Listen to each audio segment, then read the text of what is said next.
Meteorologist John Wheeler here. Typically in the northern plains, upper Midwest, northern Corn Belt, the first half of the summer is better for moisture. The second half, evaporation rates tend to increase and the rain amounts tend to taper off overall. So when the early summer is a little dry, it's maybe not a good sign about the way the summer will finish. Now, true, we've had certainly some scattered storms. Nowhere is there a total absence of rain, but overall these have been hit and miss, and generally we haven't had those big soakers overall. It's also been warmer than average, which means evaporation rates are up a little bit so far this summer.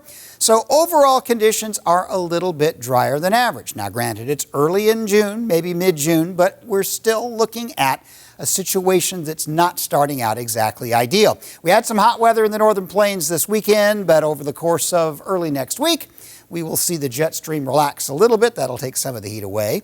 And then it looks like it may build back up again. So we will be in and out of warm to hot weather, it looks like, all week long. Late in the week, I expect a little bulge in the jet stream about Thursday, Friday. That could be a storm system that might bring a chance for some widespread storms to some part of the Dakotas, Minnesota, maybe down into northern Iowa, but it remains to be seen exactly where that would turn out to be. It bears watching, though. And overall, I do not expect the jet stream to build into a massive high-pressure ridge the way it did back in the spring, summer of 1988. That was a serious drought, but I do expect it to be generally a little further north than average, and generally our temperatures across the country are going to be a bit warmer than average. As far as precipitation goes this week, the west is looking pretty dry, except for mountaintop storms. I don't see a lot of moisture out there. Pacific Northwest will get its rain. In the Great Plains, upper Midwest, northern Corn Belt, there will be some areas of rain, probably a little better further south, but these will continue to be not overall above average, just sort of typical June rains,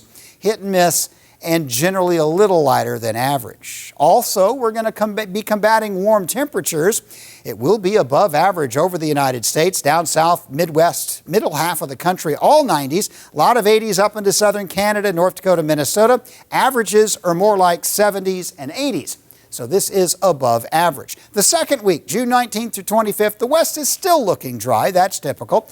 Pacific Northwest showers may spill over into western Canada. That would be good news up there, Alberta, Saskatchewan, to get a little moisture. And I think there'll be a couple of rounds of significant rains through some part of the northern Corn Belt. Not exactly sure where this would be, but it does bear watching. But overall, moisture is not probably going to be able to keep up with the warm temperatures throughout most of the Corn Belt northern plains because it's still going to be warm.